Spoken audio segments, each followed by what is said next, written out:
Hello everybody, welcome back to another Pickled Dragon Unscripted. Jerkoy is still off at a wedding. I'm sure she is having a very good time and partaking in many libations. Yes. So today I was just paging through some old DM's notes that I have. And I found an adventure that I had written where I had 6 wights attacking the party. And I kept thinking to myself, 6 wights?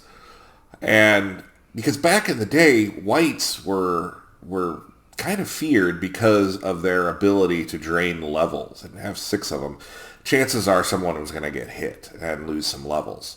And it got me thinking about all the talk I've seen lately about the wussification of monsters, whether it's 5e or the upcoming 6e, 1D&D, D&D 2024, whatever you want to call it.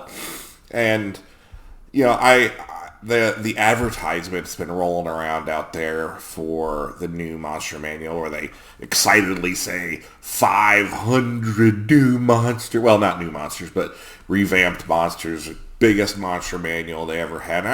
Whenever I hear those words like 500 monsters, I always think to myself, oh, I bet you anything there's like, 60% filler in there. It's like a lot of garbage. I would rather have a book with like 100 really well thought out, quality, deadly monsters, creatures, than a book with 500 that most of them are garbage. Just me. And if you want a book just like that, Kelsey Dion and I wrote the Monstrous Lexicon. You guys should check it out. You get the PDF on Drive Through RPG, or the soft cover is on ye old Amazon. Anyway, that aside.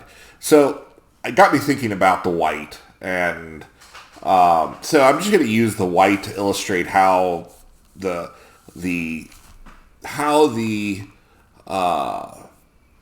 WotC, or the theory behind monsters, changed over time. So if I click on this little old button here, we have the 5e wight, who looks very different than, who gets demonic skull pads? I don't know, whatever. Looks very different than all the wights previously. The ability I want to focus in on is the life drain, because the life drain is always what made the wight so devastating, so powerful. And in 5e, there's a saving throw to avoid the amount of necrotic damage done, which is d6 plus 2. Not a whole lot. From that being shaved off of your maximum number of hit points. And yes, that can be annoying. There are ways around it with temporary hit points and whatnot. And then if you're slain using after failing enough Constitution saving throws that your body's maximum hit points are now 0, you rise as a zombie in the control of the wight. Well, that's very different than days have gone by. So here's the 3.5. Now you'll notice I don't have the 4th edition because I never bought 4th edition. That's just my problem, isn't it? So, living creatures hit by a slam attack, they need a saving throw. It's a little bit higher in 3rd edition, but 3rd edition, there were a lot more numbers flying around. Fortitude save, or remove a negative level. Now, you had so much time in 3rd edition to go find a cleric to hit you with a spell to stop that negative level from becoming permanent. And that was always hair-raising. I believe that you got another save before that happened, but there was still a chance that a negative level would be applied permanently in 3rd edition. But it was a lot. The threat, there was a number of steps that you had to go through for that to happen. Now, if you died as a result of negative levels, this is where the giant wight packs came into play, because you rose again as another wight. So, like, if you want to be a cruel DM, you would throw a first level party against one wight, because in the end you would have, 5 wights or however many. You would slaughter them all. But that's if they're able to kill or not able to kill. But in any case, if we look back then at first edition and second edition, boy, that first edition art was really good. They should have taken that and just colored it and put it over here. But you can see that the representation, the artistic representation of a wight has changed with 5th edition. They gave him armor with demonic or diabolical knee pads and shoulder pads, which is kind of weird.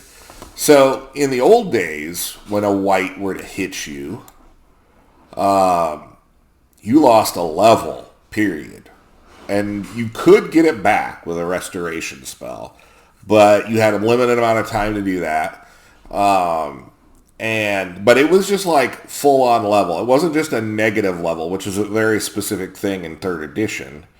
But a full on lost level in 1st edition. So where it would say, for example, a 9th level magic user struck by a wight loses 1d4 hit points and becomes an 8th level wizard. No saving throws, no nothing. You're just an 8th level wizard now. So forget your next level, your higher level, 5th level spells and all that stuff. Those are gone. Those are not available anymore. And you're making attacks as an 8th level character. Everything, in all intents and purposes, you're an 8th level character. And again, if you die from energy drain, you rise as a wight. So you start getting those big wight packs. And really, it's the same thing with 2nd edition. Each blow that lands, you get the negative level, and people who are completely drained rise again as a wight under the direct control of their slayer. So yeah, it's definitely a different mindset. Things have gotten easier in that regard, and this again is like one monster, but I think that it just illustrates, because we could go through large numbers of other monsters and find similar results.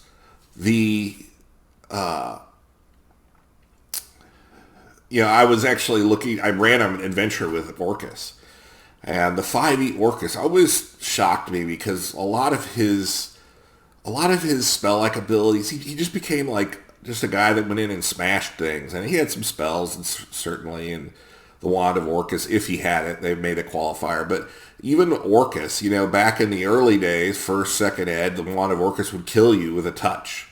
3rd edition was something similar. But when I look at the monsters today, it's definitely a changing mindset, a changing gamer these days, if you will. I think they would say that applying a negative level would be removing character agency. But in those days, where if you were a non-human class or non-human race, like an elf or whatever, there were level caps on a lot of things. So really, like I think an elf could be like a 7th level cleric or whatever. So if you lost a level, it wasn't as catastrophic because there were some caps put on things. And I think I've seen interviews with Tim Kask, and he talks about designing the game with Gary Gygax, and they mentioned that they didn't expect people to play much past 5th or 6th level, that they thought that people would make new characters and go do other things and have stables of characters. So definitely a change in the mindset of the gamer has led to a change in the game. Or what do you think? Is it the change in the game has led to a change in the mindset of the gamer? Or was WotC tuned into the player and realized that they want a little bit easier of a go? But in any case, my old DM notes, 5 or 6 wights would have sent the party fleeing. And that's not something you see much today. I mean, I think pretty much every DM group I run, like at open tables at game stores and stuff, they think they can kill anything I put in front of them. It doesn't matter. And, and that energy drain was even more intense for like a vampire who drained multiple levels per hit. So it made some of the classic powerful monsters even more powerful. And again, we're talking undead here. And the trade-off is that you could turn undead and you could splash holy water on them. And there were lots of other things that undead were susceptible to. In the old days, wights hated bright light. So you could, fend off a wight with bright light. But in any case, tell me what you think. Do you think that, excuse me, do you think that gamers have changed, or that the game has changed and the gamers changed with them? So, and I was mentioning the video of the new Monster Manual, and this came up. There was some cool art. I'm not gonna disparage all the art in the Monster Manual that they showed off. There was, especially that gelatinous cube, was pretty darn cool. But this is Disney. This is like a Disney creature. This I thought this was like a shot from Finding Nemo. But this is apparently a creature from the new Monster Manual. Big grin on his face. He's going to be taking all the little fish on a adventure, or a discovery adventure where they learn in the field. But at least that's what it kind of breaks down to me. But anyway, like, comment, subscribe. Let me know what you think, and come on back next time and have another round on us. Hopefully Jacoy will be back by then.